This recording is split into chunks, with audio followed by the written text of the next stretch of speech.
What we will learn today is, number one, what is an AI agent? Like, what's it different from AI? What is AI even, right? It's something that is too abstract of a concept, but actually has a very clear definition. Then we're going to go through a bunch of use cases that get more and more, let's say, complex and use more and more functionality that SciSpace offers. And when we're done with that, I'll also show you when not to use agents. So I have found a really good use case that completely burns through your credits and produces no results whatsoever. And if you understand how it works, you will know how to avoid these ideas. So let's dive right into it. And the first thing is, what is an AI agent? So let's start here at the bottom. We have some human input. Your regular AI uses knowledge that it acquired during training to create the output. So that is your normal, let's say, ChatGPT or pretty much any AI a couple of years ago. And that is cool because there's a lot of knowledge here in the training. So knowledge during training is a massive, massive billions and billions of numbers that somehow encode all the knowledge in the world and language and so on. But of course, what happens if you ask a regular AI to give you an answer to a question it doesn't know, right? Because this knowledge during training is limited by year, it's limited by whatever went into it. And if you ask it that something that it doesn't know, it will hallucinate. It will make up responses because it's trained to always give you a response, regardless whether or not it knows something. So that creates hallucinations. So people thought, okay, let's solve that and let's add something called search or deep search. Usually there is no big differentiation. It's just the amount of information it processes. But search adds an important part to it, namely it can add an internet search, academic databases, or uploaded files. And especially in the case of SciSpace, this is kind of the main advantage of using the tool, is that massive academic database that ChatGPT, for instance, doesn't have. ChatGPT has its own training data that, again, SciSpace doesn't have. So for each tool, you have an advantages and disadvantages. And SciSpace is made for academics, so the big academic database. Now, if our AI tries to answer something and it doesn't know how, it will use these academic databases or it will use this internet search and supplement the information that it has, supplement this knowledge during training to create a more detailed output and maybe even a few papers. So here the complexity is already rising. And the higher the complexity, kind of the more use cases we have.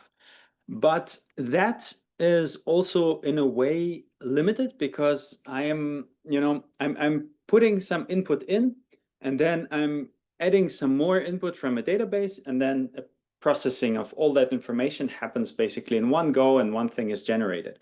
That does not allow for extremely complex use cases where I have to do something many times, right? And that is where agents come in. So agents supplement these searches, these databases, internet, and uploaded files, and add logic to it. So an agent is now something that has a certain program that's being executed step by step. And so while deep search runs everything in one go, an AI agent might be stuck 10 times in this loop here using different academic searches, different internet searches, different uploaded files. It can also create its own files and basically feed them back into the logic. So that creates a really powerful system, right? Because now you are dealing with a piece of software rather than basically with a tool that just gives you a reply. But the trade-off, of course, is that agents will generally be a little bit slower and they will be more expensive because every time AI does something, it costs either electricity or, in your case, money. And that's why as the models behind those agents get more complex, things get cheaper. But right now, it's something that you still have to be aware of how much compute you burn through. So now that we understand roughly how AI agents differ from everything previous and that it allows us for more complexity, let's think about how SciSpace actually built their agent. And that's just my observation. It might not be 100% the truth, but generally that's how it works. So each step is a large language model. Should have introduced that acronym. LLM stands for large language model, and that's synonym with AI. Usually when people talk about AI, they talk about large language models. So each step is creating code, creating tables, creating text. So here's our agent. And the first table or text it creates is a to-do list. So you tell it, hey, go do X. So the agent will now create a to-do list. How do I achieve X? 1, 2, 3, 4. First, I need to query for this, then I look internet for that, then I download this file, and then I combine all of that together. And that creates a series of steps. It executes them one by one. First the step, then it creates an output. That output could be used in the second step. That creates again an output, and so on and so on and so on. So the depth of this program depends entirely on your task. And also on your prompt, of course. So the better, if you tell it do it exactly 3 times, it will do it exactly 3 times. If you tell it that do it 10 times, it will do it 10 times. And then all of this information that has been generated is used to create the result. So all the files are generated, and you also get a log of the steps that have been taken and kind of the reasoning behind the agent. So you think of your prompts as programs, not as queries. That is, for me, the main differentiation between regular AI and an agent. Think of it as a program. You're telling it to do something, multiple steps, not to answer a question. And specifically, the advantage of using SciSpace as your AI agent and not another tool, because ChatGPT also has AI agents, is the academic database, right? So if we have 230 million abstracts and God knows how many open access papers, we have a lot of academic information that we can leverage for academic tasks. Also, SciSpace's AI or large language models are pre-trained already on academic tasks. And that makes us capable of solving specifically academic issue. The last thing that I think is important is also this interface that allows you to check what's actually happening behind the agent. And I would like to invite you on a journey of 4 use cases that we're gonna see different parts of the agent in. The first one will be very simple. It only involves an internet search. And I'm using examples from my ecological studies. So if you're not an ecologist, just imagine something abstract under the words you don't understand. So I'm building a species distribution model for plants. That's some algorithm that I'm building that works on plants. I'm using some data, presence absence data, and I've successfully done this for New Zealand. Now I want to expand my method to a worldwide data set. But if you ever worked with data, you know that it's usually very hard to find that data. For New Zealand, it took me about 6 months to get the right data and to process it in the format that I want. If I want worldwide data, it will take me another month to at least find things.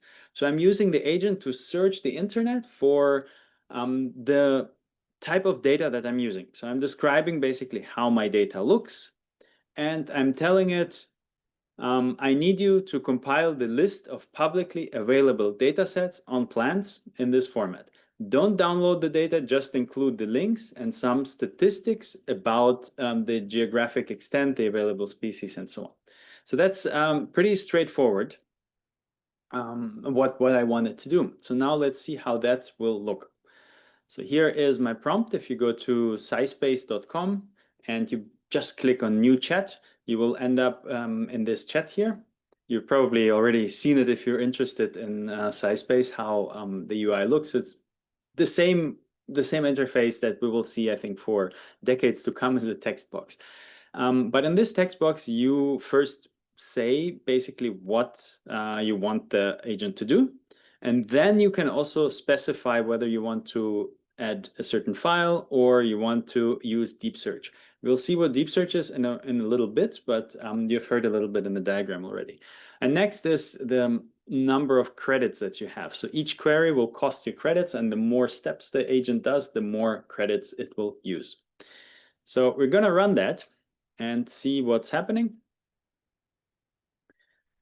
And generally, it will take, I would say, 3 to 4 or 5 minutes until the agent executes its plan. So it can take quite a while. And that's why you should always just save the chats and then analyze them later. You can even close that window. It will still be there when you do it. So let's instead look at what actually happens here. That is the same query, but I already finished it a couple of days ago. That's what you will effectively get. You have this, the question, and then there's a series of steps. Those steps are usually marked in orange. And these are these, you know, step one generates something, step two generates something in the diagram before. And that's basically what it will do. It will search the web, then it will search the web some more, some more, some more, some more, some more, some more. And at the end, it outputs a file. So let's click on that file. That is the report. So you don't get the report like in ChatGPT here, but you get something that is directly a file that you can also download by pressing this button here. And here it tells me there are data sets that match my complex query, namely the GBIF data set, the regional occurrences, worldwide taxa distributions, and so on. So all of these things would have taken me maybe I don't know, a couple of days to figure out how big they are, whether they're open, where to get them, which geographic scope they have. But now I generated this in a couple of minutes, and I can go ahead and say, okay, well, cool, you know, that replaced for me hundreds of searches and going through hundreds of things. And to generate that, we had also files that each of those steps generated. So remember the first step that our agent will do is to create a to-do list. If you click on that, you'll get this to-do list. So these are the steps that are executed one by one. And if you go, for instance, for the first step, search for plant species distribution databases worldwide, you'll see that this is the step that the agent here does as its first trial, and it generates basically this output with a few links that you can already, you know, go and look deeper into them. And each of those things also creates a file usually. For instance, the try database here is a file. MD files usually are markdown files, so text with links and maybe some images, and CSV files are usually tables. So here we get a table and we can look into whatever the agent wrote into it. That is sometimes not really mega useful to you, but I'll show you an example where that is useful. But think of it as the memory or the notes or the sketches that the agent does while it tries to solve your task. So it enhances its memory by creating all these different files. And only at the end it creates one file, namely the output. And that signifies the complexity of an agent versus the complexity of ChatGPT, where all of these guys here, all of these files are basically compressed into one query and you don't have access to them. So that is our first use case with the academics datasets. And you remember the first thing, we created a to-do list. Then we searched the different data sources. We filtered out what is relevant. Then we aggregated statistics for each data source and displayed the output as a table, right? So that is, I think, is a simple use case, but it's something that actually is very, very useful because quite often we just, you know, do an internet search, and now we have something to automate that internet search. So it's not entirely only academic, but we can use it for academic purposes, but it's a general purpose tool. That's the cool thing about agents, that they can do literally anything. And the steps that we have seen, that is something that you will need to evaluate after your agent does something. It will not always do what you want. It will sometimes, you know, do bad results. And you know that if you have used ChatGPT, that sometimes the results are not great. And that same thing will happen with the agent. So that means you have to look at all these orange boxes. And these orange boxes will tell you what did the agent do. And if you click on them, then you see what output was generated, right? So if I click, for example, on this extracted insights from all these queries, I get some sort of text that the agent generated that it uses to answer my queries, and it also will have references. So in that case, most of these references are internet searches, but in a later use case, all of these things will be actual papers extracted from the SciSpace database, right? And if you find that that structure does not make sense, then you have to adjust your prompt, right? And the better your prompt is adjusted, the better the output is going to be. So I want to give you one incredibly simple technique that I use generally for prompting any kind of AI, and especially true for agents. And that is the who, what, and how template. Because the better your prompts will be, the better your outputs will be. We say in the computer science lingo, garbage in, garbage out. So if you put bad prompts, you will have bad results. And you have to be explicit, right? And the who, what, how template just says, first define who is the bot, the agent, or whatever. So here, for instance, I say you're a postdoc that helps me with reading scientific papers in the field of ecology. Assume I'm a scientist and understand jargon. Talk to me like a postdoc. Do not waste my time with general knowledge. That will help to, for example, reduce the amount of information you get out, and it will be much easier for you to read. Then you tell it what to do. Define the task very succinctly. And here I say, your task will be to read a paper provided as a PDF and answer a few questions that I will put into your instructions. And the last part is to tell it how you want to solve that. You'll be as truthful as you can, and you will not invent anything that is explicitly stated in this paper, and many more instructions. So just remember to describe those 3 things, and you will generally get 50% better results. And the reason for that is that AI has no context, right? We as humans, we always anthropomorphize AI. We think, oh, it's like it talks like a human, so it must think like a human. But no, it's actually has absolutely no context about you. And that abstraction is what makes it so difficult, right? If, for example, I come or a colleague or somebody comes to me and says, hey, I want to lose weight, or something simple like this. You see them and you think, oh, okay, well, you are in your 30s, you are a man or a woman, you know, you are overweight or you are not overweight. So you immediately know what you would suggest that person to lose weight. But if you do it over the phone and somebody says, hey, I want to lose weight, you will ask them all these questions like, okay, how old are you? How tall are you? How much do you weigh? And so on. And that's the reason why AI will also need all these questions answered. And the better you answer these questions and the better you actually preemptively answer them, the better your results. Okay, now this being said, let's move on to the next part. I hope you will get access to these slides, then you can really go into it detailed and really try to understand all these examples. The next part is where we're going to use an internet search, but we are also augmenting it with a file analysis. So I have a file that I recently had on sent. So here's a paper that I was submitting, and that is basically the proof. Just like a couple months ago, I submitted that. And now I think about, wouldn't it be cool to present that at a conference? And so my prompt is, I want to present my manuscript at a conference in 2026. Please analyze the manuscript, find suitable conferences based on the descriptions, and create a table with deadlines and abstract submissions. Honestly, like one of the biggest mistakes of my PhD is that I didn't use a prompt like this, way back, because it's just so much time to find these conferences. Yeah, so how does that look? What is our conference search? Again, I will not run the prompt, but you get the idea that all we need to do is create a new chat and then just type in whatever you are asking. In that case, I'm just going to type in this text and upload this file that I've just shown you. So let's go to the result and just look and try to understand what the agent is actually doing and whether or not an agent is a great idea to use here. So first it asks the Copilot, which is a part of SciSpace that analyzes PDFs, to read whatever I uploaded, which is a paper. Copilot is perfectly suited for this. That's all it ever does is read scientific PDFs. So it's right home. And then it starts understanding from the paper, generating a few keywords and searching the web. Ecology conferences 2026, climate change, forest, biodiversity, functional ecology, submission deadlines. So like massive search. And it does that. And after it does that, it generates a few results.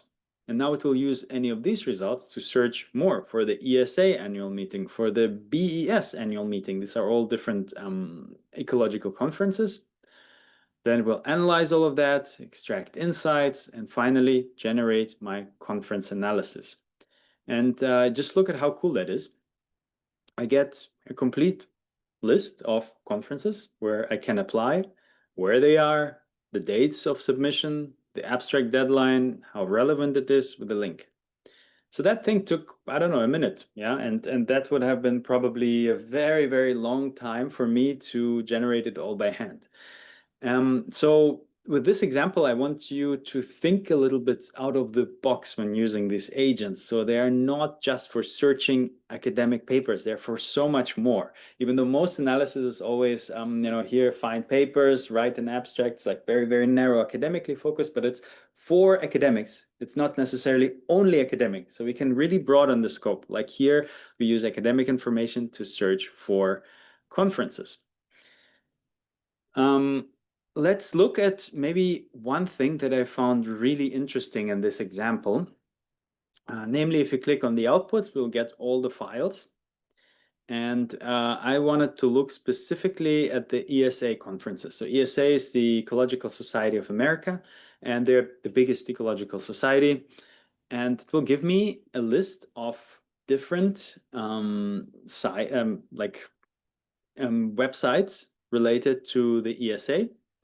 And I can go to, for example, this one and find the important dates whenever submission is possible. But the crazy thing about it is that if you are on the ESA website, this important dates is not linked anywhere. It's linked in the sitemap where you would never go. It's not linked in the program yet. It's not linked in the exhibit, travel, or about. So because that conference is still kind of very far out.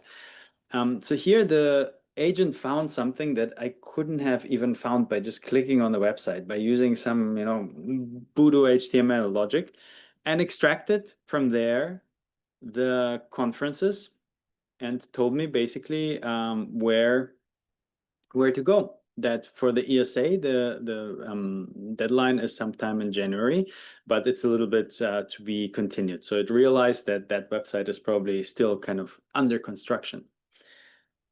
Yeah, so the agent sometimes can do more than you can do yourself because it has access to all of these, more technical side of websites, PDFs, and so on. Okay, next I want to look into, just a second here. Yeah, next I actually wanted to ask you a short question. All right, yeah, let's skip that. What else would you need extensively search the internet for? Right, so there are many ideas. Grant opportunities would be one thing. It's the same task as your conference search, but I would just formulate the prompt like, I'm doing this research, here are my papers, find grants that would cover my research, right? You can look for statistical methods, and then the agent would probably look more into other papers that do something similar to you and give you a list of methods. If you are, let's say, politics or history, you might want to find news articles or Wikipedia pages on a topic or at a specific date. There's something called gray literature scanning or policy literature. So these are not really fully published papers, but something that is still like very much, quotable and something that will give you information, but without being part of this academic ecosystem. Very interesting for also politics studying people. You can try to find trends. You can find collaborators or job opportunities. For example, a friend of mine, he's looking for a postdoc position, and I'm just put it into an agent, upload your papers, and it will find the 100 labs all over the world, and you can just apply to them instead of being sad that you don't know where next to go. That's all things that agents can do for you, just without any even aggregation or without any connection to academic tasks. But now let's look at something that is a little bit more sophisticated, and that's when we follow up on queries.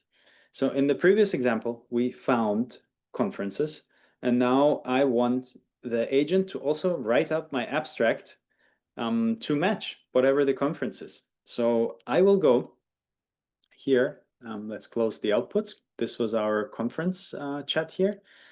And these are the outputs. It will have a few follow-up suggestions. Let's ignore them. But my next follow-up would be, how long do the abstracts need to be for each of these conferences?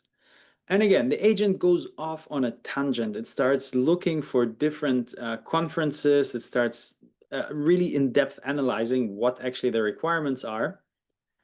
And after a while, it will create a new file with the requirements and tell me ESA has 400 words, IACF has 200 to 300 words. Those guys are maybe too early.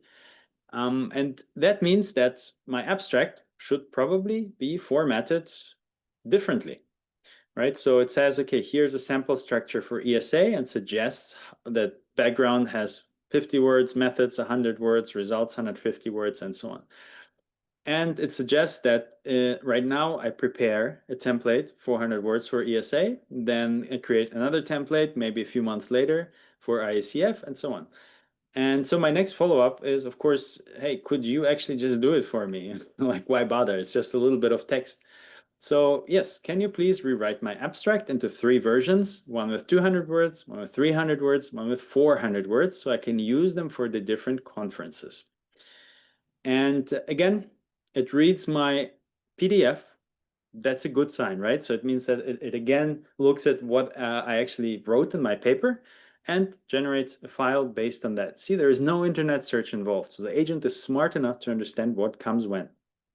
And there it is. So there's a version with 250 words, 300 words, and 400 words that you can now start tweaking and unpacking and do whatever you want with that. So that is a very powerful technique because now we're actually using multiple things. We're not just using search, but we're using search, and then we kind of use another deeper search, and we use our PDF, then we rewrite. So the agent gains in complexity. And that is exactly what ChatGPT could not do because it doesn't have this step-by-step architecture.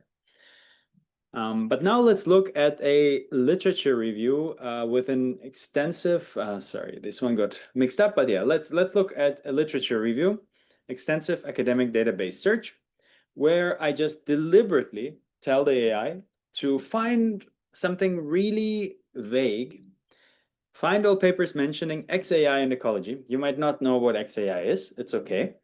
Especially in species distribution modeling, highlighting cases where XAI is used to do something beyond just explaining the model.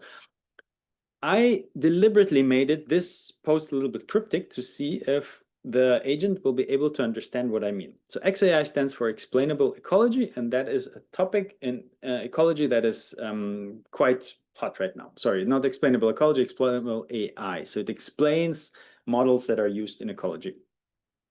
So let's take a look at the results here.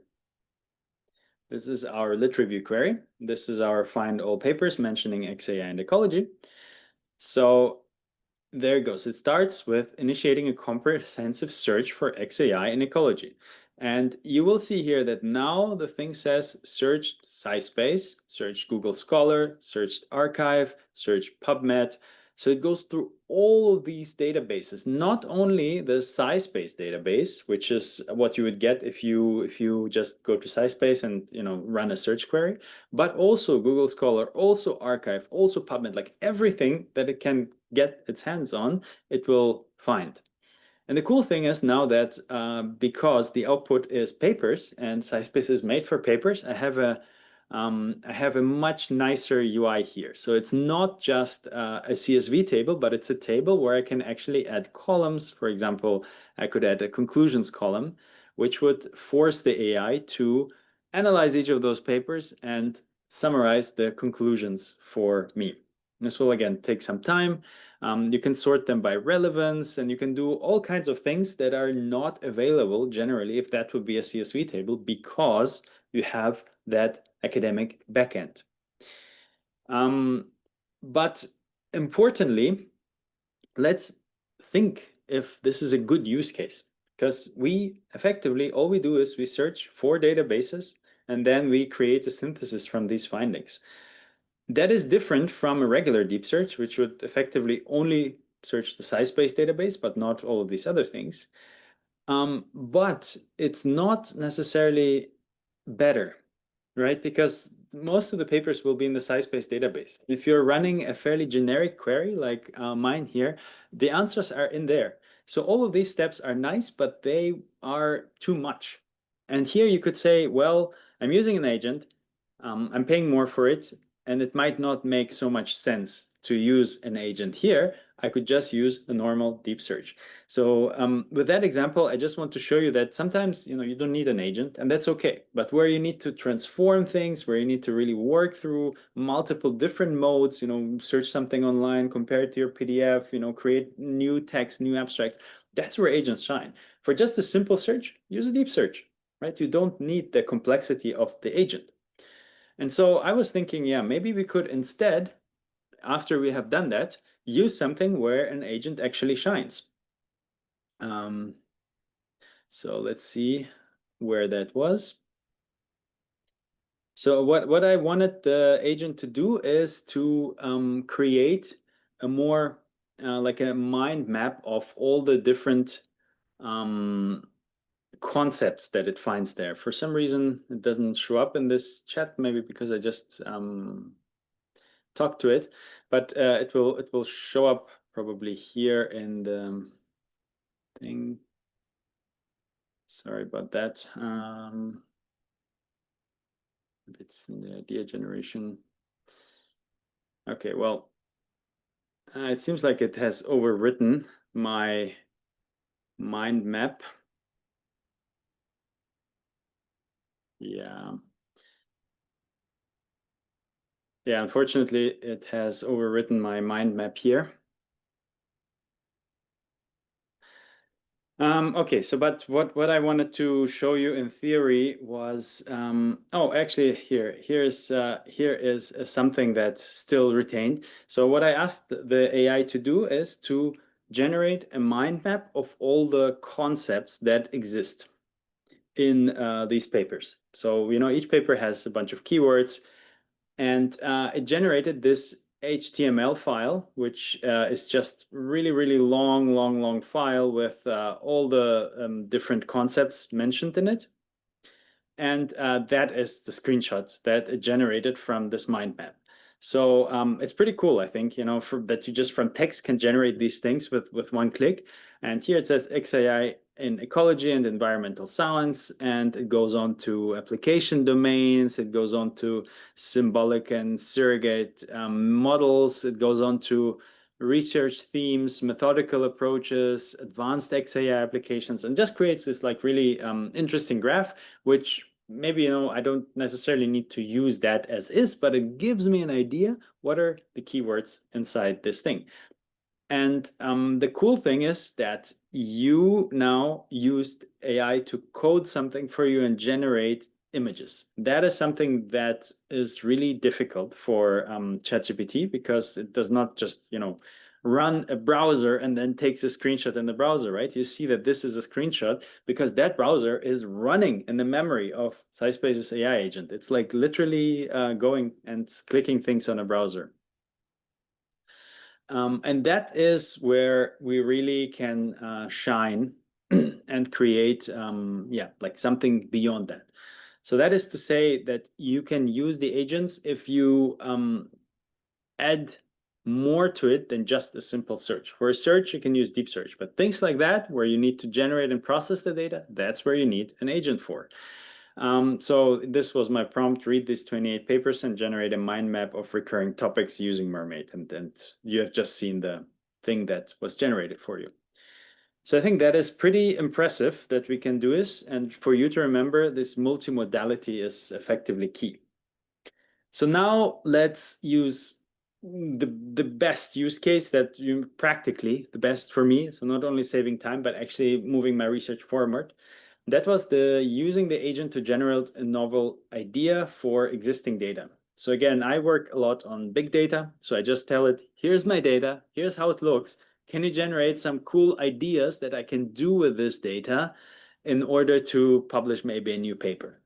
So I tell it I have a data consisting of 1 something, 2 something, 3 something, 4 something, and so on. And I need you to, 1, analyze the literature, what type of research is typically done with this data. Number 2, suggest 10 papers I could write that would be novel. Number 3 is, if there's any other data that could benefit me, that I could collect, mention that. And number 4, make sure the research is high impact. So here it is sometimes takes a PhD student many months to come up with a research proposal, unless they already start their PhD and they already have the research proposal. Here, I want to see if AI can actually generate a couple of research proposals for me. And the result, at least to me, makes a lot of sense. So again, here is my prompt. The AI creates a to-do list, how it's going to tackle the problem, and then it's going to execute. Here, it's getting a deep search. If a deep search is involved, you will get hundreds of papers straight from the SciSpace database. And you can access all of these papers by clicking on the orange boxes and then looking through all of them. So if you want a literature review, here's a good starting point, right? Then it will search again for a few things online, complete actions, update its to-do, and finally write a guide for me with literature analysis based on 286 recent papers in New Zealand plant ecology. So that's a pretty extensive thing. And it will suggest my novel and high impact research papers. And I have to say that, you know, from a standpoint, I would say maybe 7 of them are not really feasible, but the rest is like, oh, that's interesting. Yeah, and it even came up with a few new words that I haven't heard before. And that's really interesting. You know, like functional trait velocity is not a thing that exists. It just made up functional trait velocity. But it would be cool to develop something and call it functional trait velocity because AI told you so. And yeah, you'll get a target journal, you will get methodology, you will get the expected impact, and many, many more ideas and how to basically benefit from it. You could even say, okay, well, can you actually draft a paper? And it will probably draft something. I don't know. That's not a use case I would want to use because I still want to do the research, but it is something that it would be capable of. So remember, AI will always give you a result no matter what. So ask it things that you are certain that it can actually answer with the knowledge it has. Yeah, so that is a very, very cool use case because it involves the deep searches, it involves the analysis of these papers, it checks if your data is compatible, and you use the large language model here to brainstorm. Perfect use case because large language models are actually very creative given the right data. And using deep search gives it the right data because it's 300 papers. I've actually generated a lot of good ideas just using you know, AI. So here's the summary of all the things that we have just encountered. We're coming slowly to the end. We had a regular AI that makes very simple output. We had deep search that included the academic databases. And then we had the agents that included searches, like for our conference search. And then we can upload files, like again, for our conference search, we use the file and we asked it to generate abstracts, a PDF, a JPEG, all of that is possible. So an agent has no limits, but it takes some time and it costs a few credits. And the longer it stays in this logic loop, the more credits it will cost you. I would like to show you just generally when an agent can fail, because that also happens every once in a while. Here is my anti-use case example. I give it an abstract and I say improve the writing of the paragraph, then save it to a file, load this file and improve the writing again, save it to a second file, label your files 1, 2, 3 and do this 10 times. So what I got is, I can show you, I actually ran that yesterday. Sorry, here it is, the anti-example. So yeah, so here's the abstract and then the prompt. And it really reads the file, writes the file, reads the file, writes the file, reads the file, writes the file, and so on 10 times. And you can look at all of these files and how it gets improved. So the original human version had 230 words. The improved version has 330 words. That's usually not what academics want when they want to improve something. They want to make it clear, but usually not longer. The cost was almost like 250 credits. I don't know, roughly $3, whatever. It might be less than $3, but still, it's like a substantial investment for a null results. Yeah, for something that does not really benefit you. Now, if you just compare that sentence, species distribution models are widely used in ecology. Simple and straightforward. Species distribution models constitute indispensable analytical frameworks in contemporary ecological research. It did not necessarily get better. And the reason why is because errors sometimes add up. So if one step builds on the previous and each step has a tiny bit of error, because AI is never 100% foolproof, it sometimes does small errors. So if you have 5% error rate at 10 steps, you get a 40% cumulative error. And that's basically what we're seeing here, because we are not executing something in parallel, we're executing like really one by one by one by one by one. And if you have a long chain, then those errors start adding up. And to avoid that, just don't code anything that has these dependency chains. Try to go kind of broad and then join the things, or maybe have 1 or 2 steps, but not like I did here, 10 steps. Implement checks and fail-safes. For instance, this previous post, I could improve it by saying, ensure that every improvement stays within the original 230 word limits. I would not get such a bad result. And then limit the execution length. You can also tell it, don't run 2 times, do it twice, or do it once. That would be enough, right? And so if you remember these things, that AI agents can have these negative behaviors, you will know when not to use them, because it's very easy to burn through all your credits if you code it incorrectly. Here also, that applies, that you have to remember to write good prompts, right? So to summarize it for you, use AI agents when you need a combination of search, transformation, and reasoning, not just for each one of them. If you have each one of them, just use regular AI, regular search. Use it when you need to create something. So coding, tables, drafts, images, whatever, that is what agents shine. Use it if you need to filter data through multiple steps. If you run something that is more systematic, so it's not truly systematic because it's not reproducible, but if you want, to have 100 papers, then pick 10 papers that match the criteria, and then pick another 2 papers that match the criteria, that would be kind of a systematic-ish review. That's what agents are great for. And if you need any form of logic in evaluating your information, then that is also what agents are great for, because they kind of run step by step, and they can implement this logic. Agents shine when you combine is my small thing to remember. And don't use AI agents when you just search or just summarize, something a normal large language model can do. Don't use it for simple transformations, PDFs to CSV. Don't use it to repeatedly work on the same data. That was this anti-example that you just saw.